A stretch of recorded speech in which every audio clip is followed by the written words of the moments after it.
If you were given the choice to separate your work life and your personal life permanently, would you do it? At home, you wouldn't remember anything about your work, and at work, you wouldn't remember anything from your personal life. While it may seem like a dream, at least initially, it's the nightmare premise for Severance, a dark thriller starring Adam Scott. Tensions mount as mysteries begin to unravel. Nothing is what they say. I used to think it would take a monster to put someone in a place like that office, especially if the person was himself.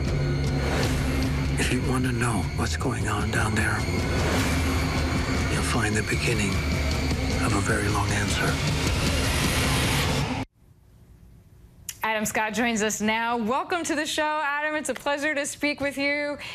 Thanks so much. Thanks for having me. Of course. This is a workplace series, but I feel like the comparison is easier to Black Mirror than to The Office. Do you agree with that? Yeah, well, I think that was sort of a way in that Ben Stiller, who directed most of the episodes and was kind of our boss, it was sort of a way in that he really liked, was that the show sort of looks and feels a bit like a workplace comedy that we're used to these days, like The Office or Office Space or Parks and Rec. But the only difference being that these people have no idea who they are or why they're there or what they're doing. So it's sort of a comfortable atmosphere, but there's something dark kind of lurking beneath. There sure is. I mean, awful things happen to your character at work that the character can't remember at home. What were your thoughts when you were first reading through the scripts? My initial thought, honestly, was there's no way I'm going to get to be a part of this. This is too good. I've been in Hollywood for too long and knew when something felt too good to be true. So it was exactly the kind of thing that I like to watch as a fan and as an audience member. So I just wanted to be a part of it somehow, some way. And I was lucky enough to actually get there.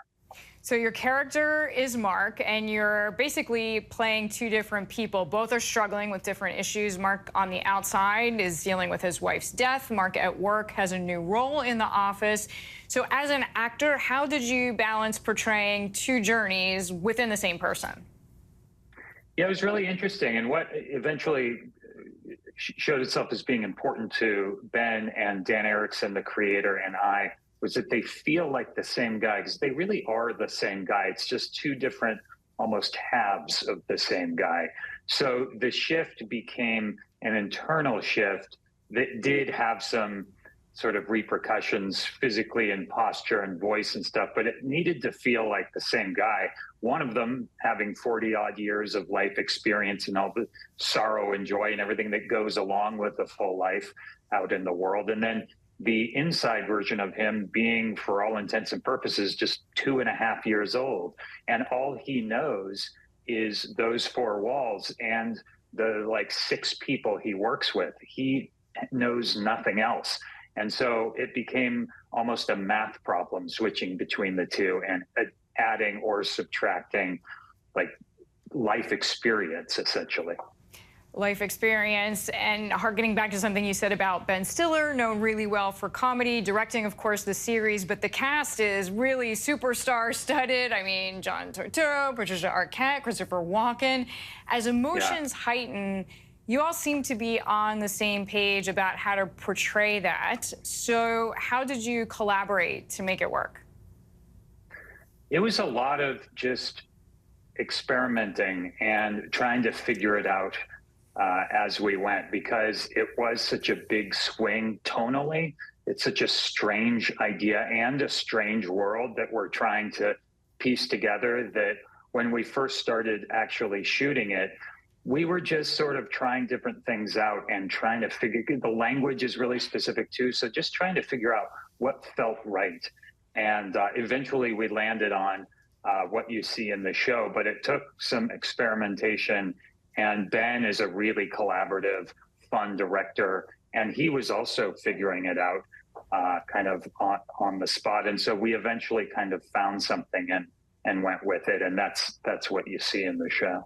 It's so successful. It's been nominated for so many awards, 14 Emmys. You're coming back. So is there anything you can tell us about season 2? If I did tell you anything about season 2, a tranquilizer dart would hit me in the side of the neck and I would drop out of frame. Yeah, understood. Well, so if you want to see that happen, sure, I'll tell you whatever you want to know. Go for it. All right. Well, you started a very different workplace series that you referred to, Parks and Recreation. You filmed a short reunion scene during the COVID lockdown. Any chance we will see all of you together again? You know, I don't know. I think that's entirely up to Mike Schur, the co-creator of the show, and Amy Poehler. They were really, leading us all during those years. It was so much fun. I would love to see all of them again, whether we're working or not. We stay in touch and are all friends. But it would be a blast to see them, whether it's for Parks and Rec or otherwise. They're the best.